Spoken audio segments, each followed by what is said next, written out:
Hello everyone, मैं शादाब मलिक और आप देख रहे हैं फंडामेंटल ऑफ साइंस। तो चलिए आज का टॉपिक स्टार्ट करते हैं।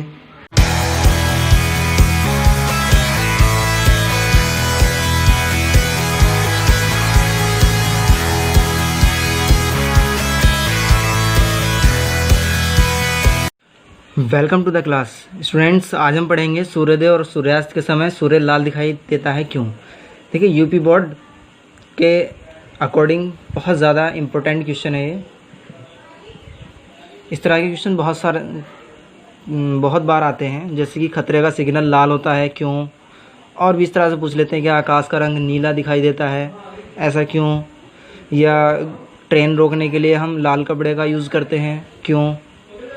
तो इस तरह के बहुत सारे क्वेश्चंस हैं, लेकिन ये सारे क्वेश्चन डिपेंड हैं प्रकाश के प्रकीर्णन पर। तो इनको समझने से पहले हमें समझना पड़ेगा प्रकाश का प्रकीर्णन क्या होता है। तो देखिए स्टूडेंट्स, जो प्रकीर्णन होता है, प्रकीर्णन का मीन होता है बिखराव। यानी जब भी प्रकाश किसी ऐसे माध्यम से गुजरता है कि उसमें बहुत ज़्यादा छोटे छोटे कण आ जाएं, जैसे धूल के कण, धुएं के कण या वायु के मॉलिक्यूल्स आदि प्रेजेंट हो उसमें, तब प्रकाश का कुछ भाग सभी दिशाओं में उसमें फैल जाता है। और इस घटना को हम कहते हैं कि ये प्रकाश का प्रकीर्णन हो रहा है, यानी प्रकाश का बिखराव हो रहा है। तो इस बात का इसमें भी ध्यान रखेंगे कि जो प्रकीर्णन होगा बैंगनी रंग के लिए सबसे अधिक होगा और लाल रंग के लिए सबसे कम होता है। प्रकीर्णन बैंगनी रंग के लिए सबसे ज़्यादा, बैंगनी रंग के लिए सबसे ज़्यादा, ध्यान रखेंगे इस चीज़ को,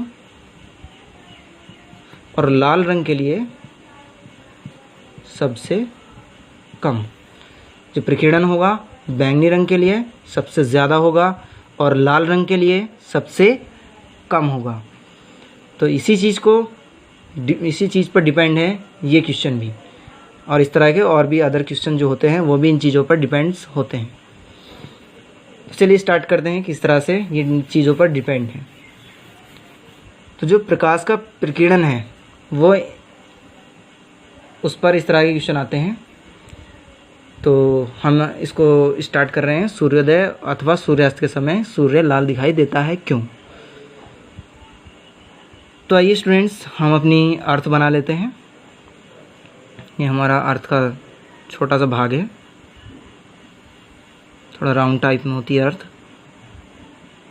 ओके स्टूडेंट, और इसके चारों ओर हम वायुमंडल भी बना लेते हैं, क्योंकि इसके चारों ओर वायुमंडल भी प्रेजेंट है। ओके, तो अब सपोज कीजिए कोई प्रेक्षक यहाँ पर स्टैंड है। प्रेक्षक यानी जो इस चीज़ का प्रेक्षण कर रहा है, यानी कोई व्यक्ति यहाँ पर स्टैंड है और वो देखना चाहता है कि सूर्योदय और सूर्यास्त के समय ही सूर्य लाल क्यों दिखाई देता है। तो मैं यहाँ से एक लाइन ड्रॉ करना चाह रहा हूँ इस तरह से। अब स्टूडेंट्स, जब इस व्यक्ति को सूर्य दिखाई देगा, इतनी जगह से इतनी जगह में इसको सूर्य दिखाई देगा, क्योंकि जब सूर्य यहाँ होगा तब यहाँ अंधेरा होगा। क्लियर। अब सपोज कीजिए सूर्य यहाँ पर होगा, मान लीजिए कि सूर्य यहाँ पर है। बड़ा होता है सूर्य बहुत ज़्यादा, लेकिन मैंने छोटा बनाया है ताकि हम इसको अच्छे से समझ सकें। क्लियर। तो स्टूडेंट्स, एक सूरज जब यहाँ से घूम करके यहाँ आ चुका है, एक कंडीशन इसकी ये होती है, ये टाइम है नून टाइम, जब दोपहर का टाइम हो, और एक कंडीशन ये होती है कि जब सूरज छिपने वाला हो। तो हमारे पास 3 कंडीशंस हैं। एक प्रातःकाल के समय, एक दोपहर के समय और एक शाम के समय या संध्या के समय। तो स्टूडेंट्स, आप यहाँ पर देख पा रहे हैं जो प्रातःकाल का समय है और जो संध्या काल का समय है, इन दोनों समय में जो ये डिस्टेंस है ये बहुत ज़्यादा है। यानी यहाँ से इस प्रेक्षक तक की डिस्टेंस और इस प्रेक्षक से इस सन तक की डिस्टेंस, यानी ये दोनों ज़्यादा हैं और ये जो दोपहर का टाइम है ये डिस्टेंस कम है। तो प्रातःकाल के समय और संध्या काल के समय सूर्य की किरणों को पृथ्वी तक पहुंचने में वायुमंडल की बहुत ज़्यादा यात्रा करनी पड़ती है, यानी वायुमंडल के कणों में बहुत ज़्यादा दूर उसको चलना पड़ता है। क्लियर? देखिए यहाँ से यहाँ तक वायुमंडल है, तो यहाँ से यहाँ तक चलेगा, सूर्य की किरणें यहाँ से यहाँ तक आएंगी तो बहुत ज़्यादा डिस्टेंस तय करेंगी। तो ज़्यादा डिस्टेंस की वजह से सूर्य की किरणों में जितने भी कलर होंगे सब प्रकीर्णित हो जाएंगे, यानी सबका बिखराव वायुमंडल में उपस्थित धूल के कणों में या वायु के कणों में हो जाएगा। लेकिन होगा किसका नहीं? लाल कलर का सबसे कम प्रकीर्णन होगा। तो मनुष्य की आँख में कौन सा कलर पहुँचेगा? लाल कलर पहुँचेगा और हमें सिर्फ सूरज का कलर लाल दिखाई देगा। ओके, यही वर्क शाम के टाइम होता है, तो शाम के टाइम भी हमें सूर्य लाल दिखाई पड़ता है। लेकिन दोपहर के टाइम ये जो प्रकाश किरणें हैं इनको पृथ्वी तक आने में वायुमंडल की बहुत कम दूरी तय करनी पड़ती है, तो इस कारण बाकी सभी कलर भी हमारी आँख में पहुंच जाते हैं। नहीं, चूँकि सारे कलर का प्रकीर्णन कोई इतना ज़्यादा तो है नहीं, लाल कलर का सबसे कम है, बैंगनी का सबसे ज़्यादा है, तो लेकिन लाल कलर के साथ साथ अन्य कलर भी हमारी नेत्र में पहुंचते हैं, इसलिए हमें दोपहर के समय सूरज श्वेत नज़र आता है। ओके, तो ये तो यहीं तक क्वेश्चन था। लेकिन कभी कभी एक क्वेश्चन और पूछ लेते हैं हमसे कि बादलों का रंग नीला दिखाई देता है क्यों? जो बादलों का रंग होता है, बादलों का रंग नीला क्यों दिखाई देता है? कुछ इस तरह का क्वेश्चन भी आ जाता है।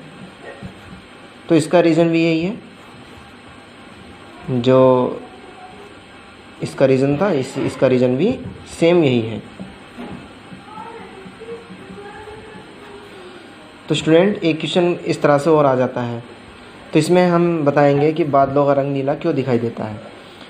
तो स्टूडेंट्स, जैसा कि हम जानते हैं कि हमारे सूर्य में बहुत सारे कलर प्रेजेंट हैं, मेनली हमें 7 कलर दिखाई देते हैं। तो जितने भी कलर होते हैं उनमें बैंगनी रंग का प्रकीर्णन सबसे ज़्यादा होता है, उससे कम प्रकीर्णन होता है नीले रंग का, और उससे कम प्रकीर्णन होता है इस तरह से और भी काफ़ी सारे कलर आपको बताए थे। और सबसे कम प्रकीर्णन जो होगा वो होगा लाल रंग का। क्लियर? लाल रंग का प्रकीर्णन सबसे कम, बैंगनी रंग का प्रकीर्णन सबसे ज़्यादा। तो स्टूडेंट्स, जब सूर्य की किरणें वायुमंडल में प्रवेश करती हैं तो वायुमंडल में उपस्थित धूल के कणों पर वह किरणें बैठ जाती हैं, जिससे सूर्य के प्रकाश में उपस्थित सभी कलर का प्रकीर्णन होने लगता है। सबसे ज़्यादा प्रकीर्णन बैंगनी रंग का होगा।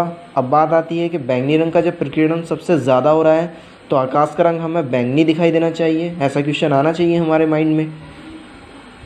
तो इसका आंसर मैं आपको बता रहा हूँ कि जो बैंगनी रंग है उसकी अपेक्षा नीला रंग 16 गुना ज़्यादा है। कितना गुना ज़्यादा है? 16 गुना ज़्यादा है नीला रंग बैंगनी रंग की अपेक्षा। अब चूँकि बैंगनी रंग के बाद नीले रंग का प्रकीर्णन सबसे ज़्यादा है, तो इसलिए बैंगनी रंग नीले रंग के सामने एब्जॉर्ब हो जाएगा, यानी ढक जाएगा। नीला रंग ज़्यादा मात्रा में प्रेजेंट है, तो इसलिए यही हमें दिखाई देता है। क्लियर? तो प्रकाश के प्रकीर्णन के कारण ही आकाश का रंग हमें नीला दिखाई देता है। तो स्टूडेंट्स, आज के लिए इतना ही काफ़ी है। Thanks for watching this video.